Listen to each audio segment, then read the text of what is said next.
Dr. Elena Vasquez pressed her gloved hand against the hull of the massive derelict, feeling the vibrations through her suit as the salvage team's plasma cutters worked to breach the outer compartments. Floating in the void of space, the kilometer-long vessel resembled nothing in the database of known human designs. Its angular geometry and biomechanical curves suggested alien origin, yet the isotopic signatures screamed human manufacture. "Xeno-archaeology team, this is Commander Chen," crackled the voice through her comm. "We've got movement on the deep scans. Something's powering up in the core sections." Elena exchanged glances with her colleague Dr. Reginald Hayes through their helmet displays.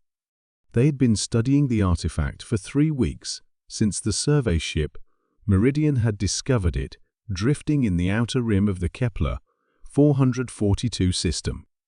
Initial analysis dated the vessel at approximately 800 years old, predating humanity's first interstellar colonies by 2 centuries. "Impossible," Hayes muttered, checking his tablet readings. "The power core should be completely dead. Even human fusion reactors don't last more than 400 years without maintenance." The cutting team had finally breached the hull. Lieutenant Morrison, leading the boarding party, activated his shoulder lights as he squeezed through the makeshift airlock. "Jesus Christ," his voice echoed through the comm system. "You need to see this." Elena propelled herself through the breach, her heart racing with anticipation. The interior corridor stretched before them, illuminated by their helmet lights. The walls were covered in a hexagonal pattern that seemed to pulse with a faint bioluminescence. But what made her breath catch were the symbols etched into the metal ancient Terran script, mixed with mathematical equations she recognized from theoretical physics texts. "This is definitely human construction," she whispered, running her scanner along the wall. "But the technology, it's centuries ahead of anything we have now." As they moved deeper into the vessel, emergency lighting began flickering to life. The ship was indeed awakening from its long slumber. Elena's scanner detected atmosphere leaking into the corridors, not just any atmosphere, but a perfectly breathable oxygen-nitrogen mix. "Team, we've got a problem." Commander Chen's voice carried an edge of concern. "Long-range sensors are picking up 3 hegemony destroyers on intercept course. ET of 4 hours. The hegemony." Elena felt her stomach drop. The authoritarian regime that controlled most of human space would not hesitate to claim this discovery for themselves. Whatever secrets this ancient vessel held would disappear into classified military research programs. "We need to reach the central processing core," Elena said, consulting her preliminary schematics.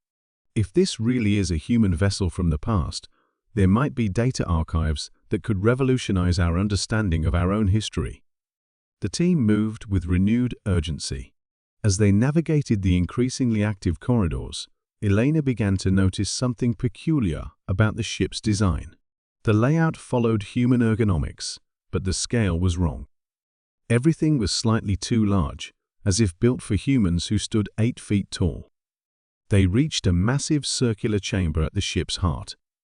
In the center stood a crystalline structure that pulsed with inner light, connected to the surrounding walls by organic-looking conduits. But it was the figure suspended within the crystal that made them all stop in their tracks. It was unmistakably human, but changed. The being stood nearly 8 feet tall, its skeletal structure enhanced with metallic implants that seemed grown rather than surgically installed. Its eyes were closed, but as they watched, they began to slowly open, revealing pupils that glowed with the same light as the crystal matrix. "My God," Hayes whispered. "It's some kind of human augmentation program. They were trying to enhance themselves." The being's eyes focused on Elena, and suddenly her mind was flooded with images. She saw Earth as it was centuries ago, overcrowded and dying.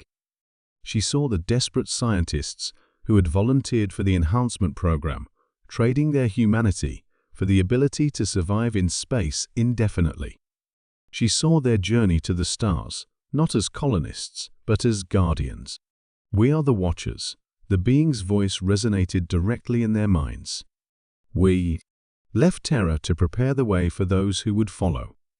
But we became more than human, less than human. The colonies rejected us. We waited in the dark between stars, hoping someday our sacrifice would be understood. Elena's scanner was going wild. The ship wasn't just awakening, it was preparing for something. Deep in its engines, she could detect the buildup of energy signatures that defied known physics. "Commander," she called through the comm, "you need to move the Meridian to a safe distance. This vessel is preparing to activate some kind of FTL system I've never seen before." "Negative, Doctor. The hegemony ships will be here in 2 hours. We need to—" The transmission cut off as the entire ship began to vibrate. The enhanced human stepped out of the crystal matrix, moving with fluid grace despite its massive frame. "The hegemony seeks to claim our knowledge for war," it said, its voice now audible through the ship's speakers. "But we preserved it for exploration, for growth, for the day humanity would be ready to take the next step in evolution." Elena felt the deck plates shifting beneath her feet. Through the transparent sections of the hull, she could see space itself beginning to bend and twist around them. This wasn't standard faster-than-light travel. This was something far more advanced. "Where are you taking us?" she asked. The being smiled, an expression that was both alien and heartbreakingly human.